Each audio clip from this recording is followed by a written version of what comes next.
Ya memang saat ini kan secara teori memang semua orang sama di hadapan hukum, Mas. Cuma kan tidak semua orang sama di hadapan penegak hukum.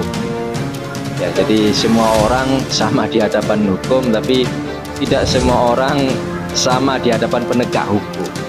Jadi kadang juga kita harus betul-betul hati-hati karena seringkali orang yang berseberangan dengan yang kontra dengan rezim ini ya kadang diperlakukan tidak sama di hadapan penegak hukum ya, sehingga dicari celah, ada celah sedikit pun untuk bisa dikriminalisasi, dicarikan pasal, maka dengan mudah untuk diproses, Mas. Nah ini yang saat ini terjadi, tapi tetap semangat perjuangan itu tetap. Sesekali kita juga tetap memberikan kritik, memberikan nasihat, memberikan pandangan-pandangan menurut ajaran Islam seperti apa.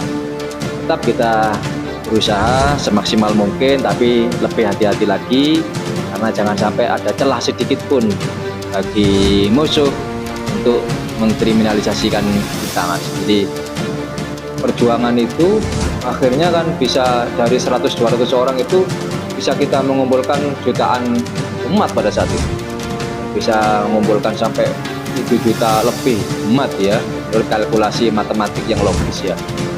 Nah akhirnya kan bisa menumbangkan juga penguasa yang zalim, yang kafir, yang sombong, yang arogan itu.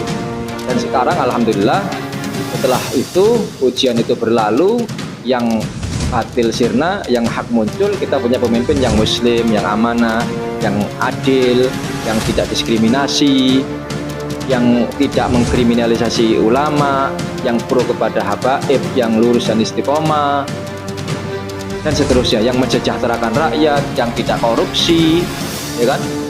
Dan ijazahnya tidak palsu kan begitu, Mas. Jadi kan asli, kan tidak pernah ada yang mempermasalahkan. Assalamualaikum warahmatullahi wabarakatuh.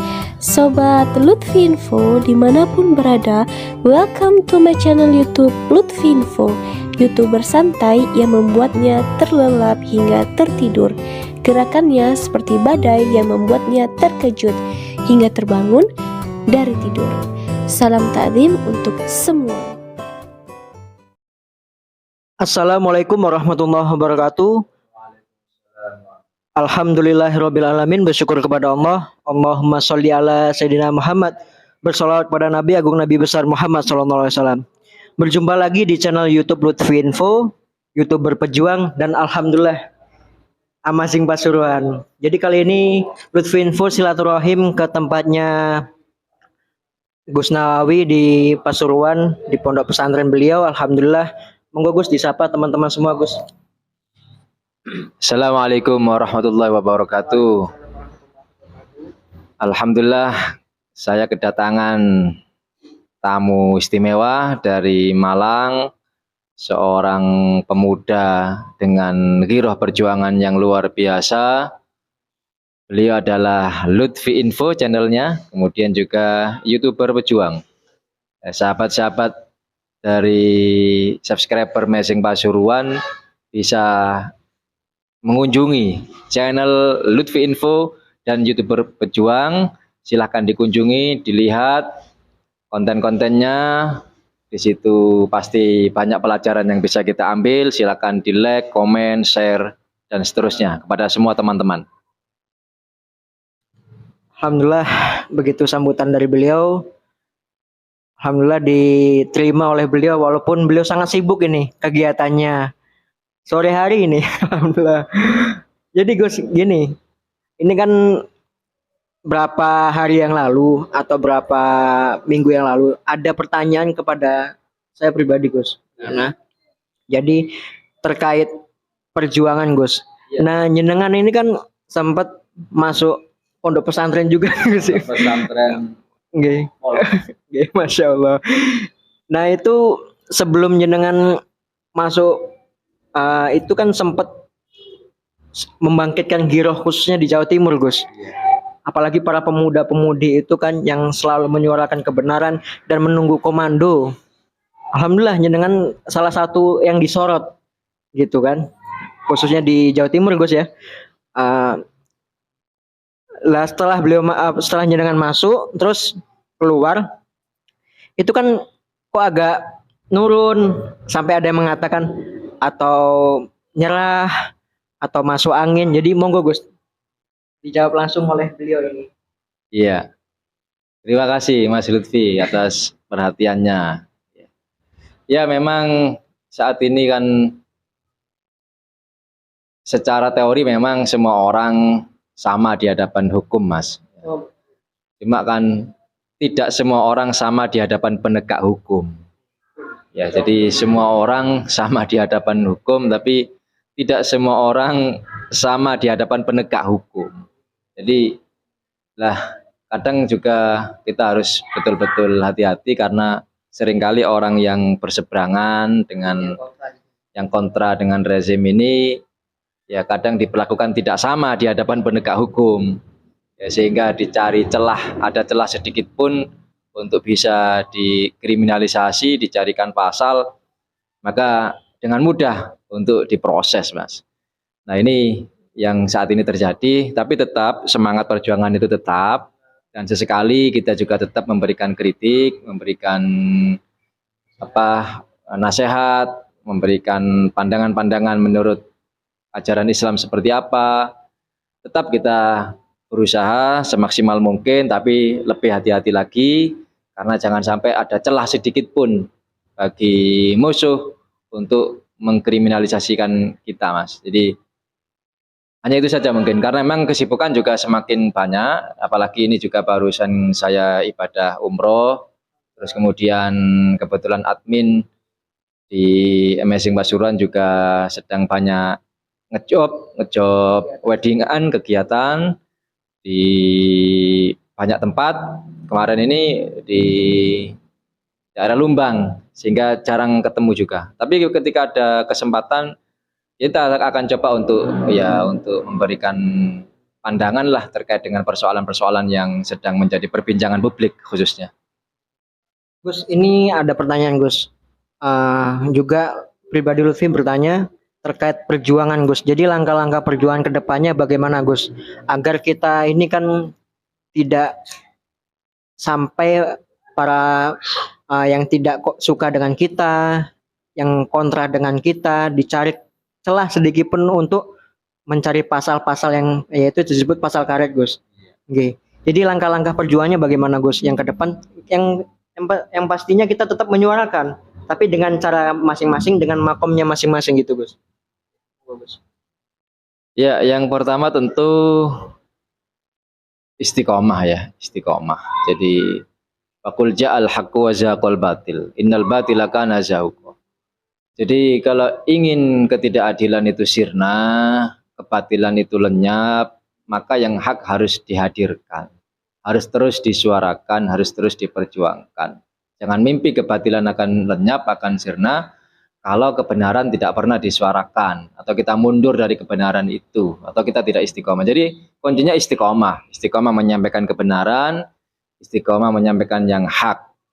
Nah, saya ambil contoh, memang perjuangan itu berat Mas ya, namanya perjuangan pasti ada pengorbanan, ada resiko juga. Nah, saya ambil contoh, waktu di Jakarta dulu, itu perjuangan ulama dalam rangka untuk melawan seorang penista agama yang arogan, yang kafir, sombong. Itu perjuangannya tidak mudah Mas. Butuh istiqomah. Awal kali dulu saya masih ingat itu, demo menolak pemimpin penista agama itu. Itu kan awalnya paling berapa orang, 100-200 orang, tapi tetap istiqomah mengikuti instruksi di bawah komando IBHRS. Istiqomah setiap Jumat Mas, demo di depan gedung DPRD Jakarta, ke Balai Kota, setiap Jumat. Awalnya cuma 100-200 orang, dan pada akhirnya ya sekitar 2 tahun lah, saya kurang lebih sekitar 2 tahun perjuangan itu, akhirnya kan bisa dari 100-200 orang itu bisa kita mengumpulkan jutaan umat pada saat itu. Ya, bisa mengumpulkan sampai 7 juta lebih umat ya, menurut kalkulasi matematik yang logis ya. Nah, akhirnya kan bisa menumbangkan juga si penguasa yang zalim, yang kafir, yang sombong, yang arogan itu. Dan sekarang alhamdulillah setelah itu ujian itu berlalu, yang batil sirna, yang hak muncul, kita punya pemimpin yang muslim, yang amanah, yang adil, yang tidak diskriminasi, yang tidak mengkriminalisasi ulama, yang pro kepada habaib, yang lurus dan istiqomah, dan seterusnya, yang mensejahterakan rakyat, yang tidak korupsi, ya kan? Dan ijazahnya tidak palsu kan begitu Mas. Dan ini kan Ijazahnya asli, berarti? asli. Kan tidak pernah ada yang mempermasalahkan karena memang asli. Ya, kita punya pemimpin akhirnya kan di ibu kota kita punya pemimpin yang relatif bisa dikatakan sukses lah, tidak mengecewakan. Nah, ini hasil dari sebuah istiqomah tadi itu. Istiqomah di dalam perjuangan, istiqomah di dalam mengikuti instruksi daripada imam besar, istiqomah dalam menyuarakan kebenaran. Ya, jadi intinya istiqomah, Mas. Istiqomah dan terus berdoa itu. Terus juga ada seorang eh, tokoh sekaligus dai yang insya Allah terkenal lah itu. Iya. Pernah mengatakan bahwasanya tidak ada kriminalisasi ulama. Yang ada itu ulama itu yang membuat kriminal. Itu bagaimana Gus? Ya itu kan yang berbicara orang yang memang tidak pernah merasakan, Mas. Tidak pernah merasakan bagaimana dikriminalisasi. Karena kenapa? Karena dia memang selalu membela kekuasaan, pro dengan kekuasaan. Coba dia berada di posisi orang yang kontra dengan kekuasaan, dia akan mengalami hal yang sama, Mas. Ya, sehingga ya wajar kalau orang merasa tidak ada yang dikriminalisasi. Iya, bagi Anda karena Anda tidak merasa. Ya karena Anda pro dengan kekuasaan. Karena Anda selalu membela kekuasaan dan tidak peduli dengan amar ma'ruf nahi mungkar. Nah, jadi coba Anda dulu ketika di DKI Anda ada di barisan mana? Kita lihat saja. Ketika penista agama melawan pembela agama, dia berada di kubu yang mana? Dilihat dari situ saja. Ketika kemarin ada istimewa ulama melawan kelompok yang pendukung, mantan pendukung penista agama, dia berada di kelompok yang mana? Ketika banyak terjadi penistaan agama, dia posisinya seperti apa? Dia pasti diam. Dia tidak peduli kok dengan berbagai macam penistaan agama, dengan berbagai macam ya ujaran-ujaran kebencian kepada ajaran Islam. Dia kan orang-orang yang memang tidak peduli. Sehingga mungkin hatinya sudah tertutup sehingga dia tidak tahu kalau ada ulama yang memang dikriminalisasi karena memang dia sudah berada di dalam lingkaran kekuasaan tadi itu. Coba dia keluar dari lingkaran kekuasaan, dia netral, dia objektif. Ya, insya Allah dia akan netral pun nggak mungkin kan. Ya karena memang digitalnya juga ya. tambah seperti itu kan. Dan jangan-jangan dia sendiri justru yang seringkali ikut terlibat dalam penistaan agama. Kan kalau tidak salah kan dia pernah mengatakan Islam tidak perlu dibela. Ya memang satu kelompok dengan mereka, Mas. Ya jelas saja. Ya dia tidak akan pernah merasa tidak ada penistaan agama. Kenapa? Karena bisa jadi dia sendiri yang terlibat dalam penistaan agama gitu loh. Mungkin itu, Mas. Mungkin dia agak cemas juga Gus ya. Soalnya kan bentar lagi 2024 Gus. Ya. Ya, dia juga berusaha netral tapi nggak bisa Gus. Langkahnya dia tuh nggak bisa. Bentar lagi 2024 dia pun memikirkan dirinya sendiri. Kalau seandainya dari pihak yang dia dukung atau yang dia duduk bersama itu nggak jadi di 2024, Ya. itu ya, otomatis kan nggak laku nanti. hilang. Ya, nggak diundang lagi ke istana. Iya. Oh.